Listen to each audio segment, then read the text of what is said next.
Assalamualaikum warahmatullahi wabarakatuh.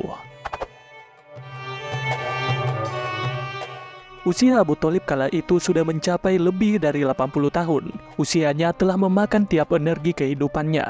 Semakin harinya, sakit yang dialami menjadi semakin parah.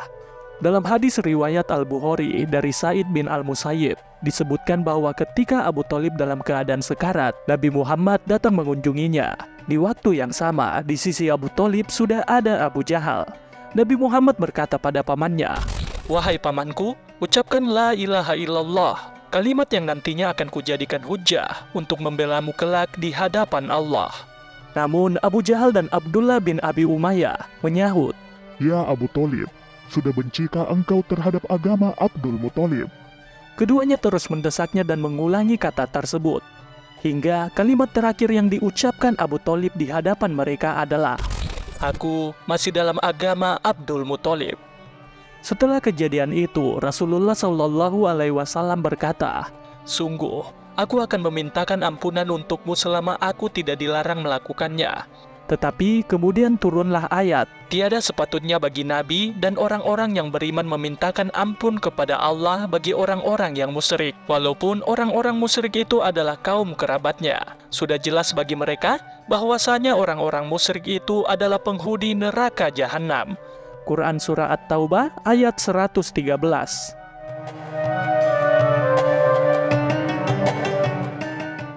Kita sudah mengetahui bagaimana di penghujung usia Abu Thalib yang begitu luar biasa dalam menjaga dan melindungi Nabi Muhammad.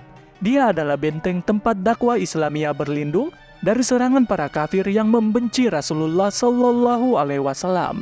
Akan tetapi begitu sayang, di akhir hidupnya, dia tetap memilih agama nenek moyangnya sehingga sama sekali tidak membawa keberuntungan baginya.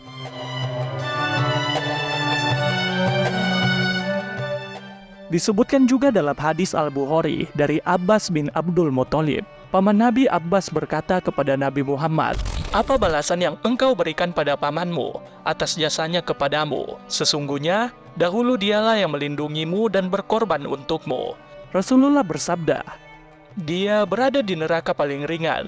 Andai kata bukan karenaku, niscaya dia sudah berada di neraka paling bawah." Ada juga dari Abu Sa'id Al-Khudri bahwasanya dia mendengar Nabi SAW bersabda ketika pamannya Abu Thalib dibicarakan, "Semoga saja syafaatku bermanfaat baginya pada hari kiamat." Lalu dia ditempatkan di neraka paling ringan yang ketinggiannya mencapai 2 mata kaki saja.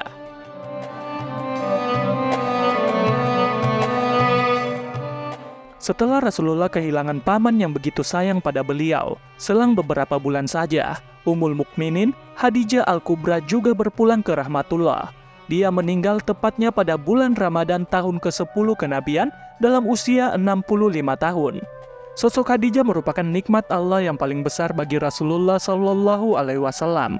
Selama hidup, dialah yang senantiasa menghibur beliau ketika sedang cemas, memberikan dorongan di saat-saat paling kritis, membantu dalam penyampaian risalah, mendampingi beliau dalam rintangan jihad yang amat pahit, dan selalu membela beliau baik dengan jiwa maupun materi. Dalam rangka mengenang itu, Rasulullah SAW sering berkata, "Dia telah beriman kepadaku saat manusia kufur kepadaku. Dia membenarkanku di saat manusia mendustakan. Dia berikan kepadaku hartanya di saat manusia tidak mau memberikannya kepadaku. Allah juga menganugerahkanku anak darinya, tak kala Allah tidak menganugerahkanku anak dari istri lainnya."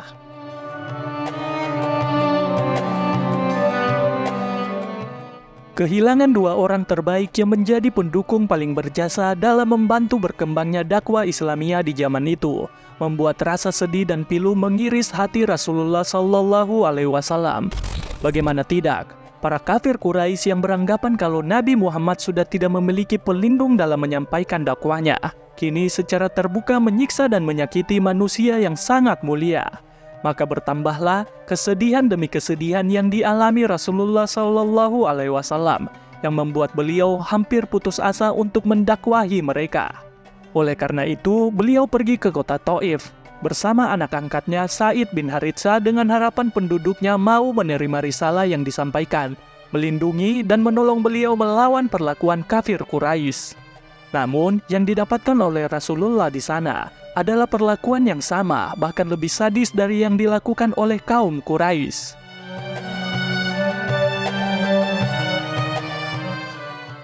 Rasulullah Muhammad SAW diperlakukan begitu buruk di Taif. Beliau dilempar oleh berbagai macam benda, batu, kayu, hingga tulang unta.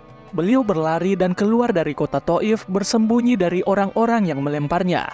Nabi Muhammad mengadu pada Rabb-Nya.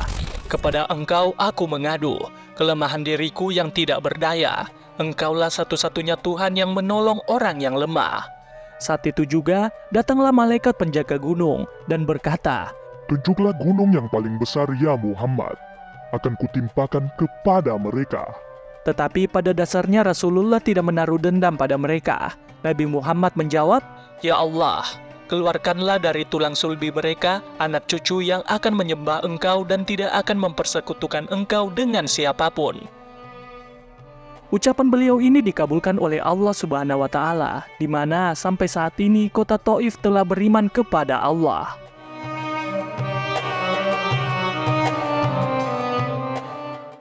Kemudian dalam riwayat Ibnu Ishaq, ketika Abu Thalib wafat, kaum Quraisy menyiksa Rasulullah dengan siksaan yang tidak berani mereka lakukan semasa Abu Thalib masih hidup. Mereka dengan berani menghalangi jalan Rasulullah, lalu menaburi debu di kepala beliau. Saat beliau masuk ke dalam rumah, seorang anak perempuannya menghampiri dan membersihkan debu tersebut seraya menangis. Beliau berkata kepada anaknya itu, "Jangan menangis anakku. Sesungguhnya hanya Allah yang akan menolong ayahandamu." Masih dalam riwayat Ibnu Ishaq, Rasulullah selalu berkata, "Tidak pernah aku mendapatkan suatu perlakuan yang tidak aku sukai dari Quraisy hingga Abu Thalib wafat." Kabar beruntun dari kesedihan demi kesedihan yang diterima oleh Rasulullah SAW pada tahun itu membuat tahun tersebut dinamakan tahun kesedihan yang dikenal di dalam berbagai buku sirah dan tarik